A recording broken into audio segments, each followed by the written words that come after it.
Hey, welcome back. This project I'm going to record, but I'm not working on it at the moment. I'm just kind of scoping it out. It's a game piece box for a friend of mine. Someone changed the hinges to some really horrible thin ones, filled in where the inletting was, and then it wouldn't open up flat and it wouldn't close correctly. So I got some nice brass hinges from Horton Brasses. More on that later. Not a sponsor. But that's not what this is about. I'm introducing a new slideshow. When you build a house and you use builder grade material, you wind up with a little tiny itty bitty medicine cabinet in the master bedroom usually, and just a big flat mirror on the wall.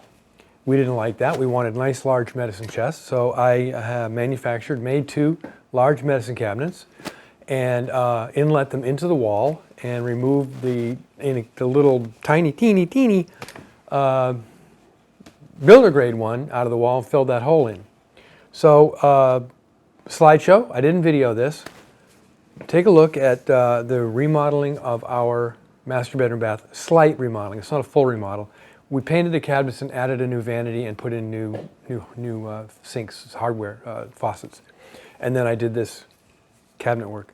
So anyway, without further ado, yes, I said that again, didn't I? The slideshow of upgrading our master bedroom bath. Start of the project. This is how the builder built the bathroom. Now you'll notice over in the corner there we have on the back wall, the little side wall, there's a tiny little medicine chest and a big ass honkin' mirror held up by three little clips and a rail at the bottom. More on that later, but this is how it all began. Everything you see there is builder grade. This is one of those three clips I was speaking about. There's three across the top of the mirror. And you know how mirrors are supposed to be installed on walls?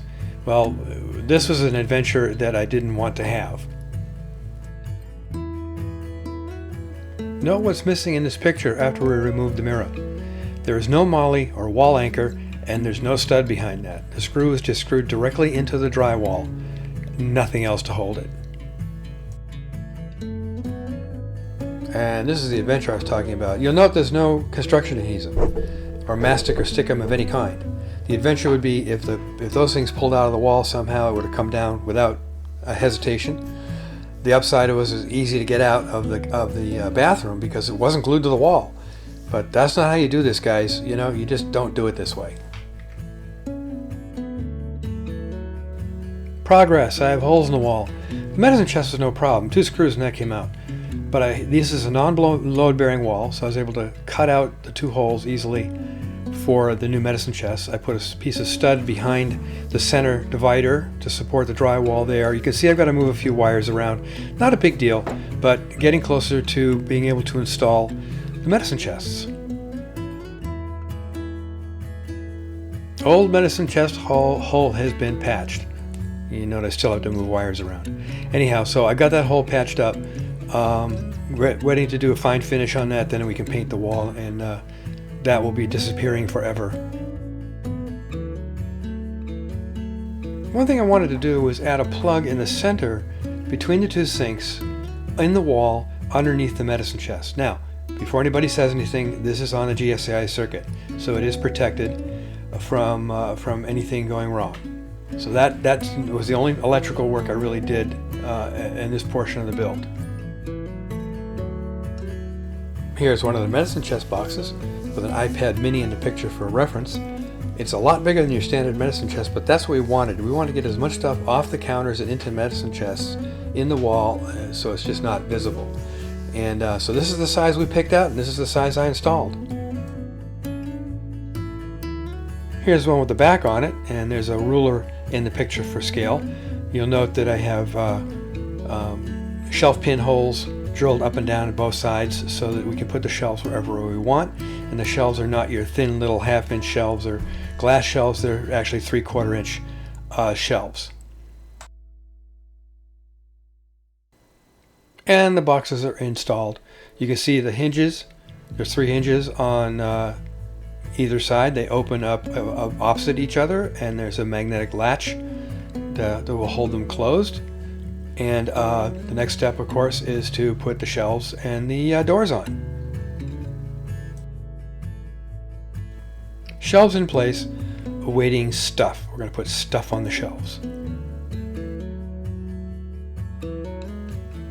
Now to the meat of it. We've removed the vanity. It's sitting off to the right of frame, laying on the floor, as you can see.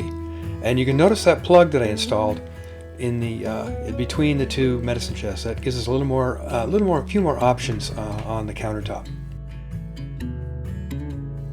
And a quick shot of the old vanity top sinks into the trash, off to the dump. No, actually, we donated it to Habitat for Humanity. And this is the new one. Nice little marble top with undermount sinks. And I'm about to install the plumbing hardware before we install it on top of the vanity. I gotta say, the plumbing you buy today in the big box stores is really just plug and play. Both of these faucet sets went in less than 20 minutes. New vanity top is installed. We got it off of Craigslist, by the way, for about 300 bucks. The backsplash, I'm installing the backsplash here, which is made of the expanded PVC boards, and it has a bead detail, and the bead board that's above that is also PVC, so it's waterproof as well, and then it won't get delaminated or go crazy on us. Finished and in place. This is the finished vanity setup for the bathroom. Now, the space to the right of the vanity and the mirrors, there's a cabinet that goes in there that's not there right now, but we'll move it back in place. And so we got one extra plug, and there's one little other detail I did while I was doing this job. Last thing I did was add this timer switch, multiple timer switch for the extractor fan. It has a master on off, and the other buttons are times like 10 minutes, 15 minutes, 30 minutes, 1 hour, whatever. And you can just hit the button and walk away, and it'll turn itself off when it's done. So there you have it, updating the medicine chest and adding a new vanity in our master bedroom bath.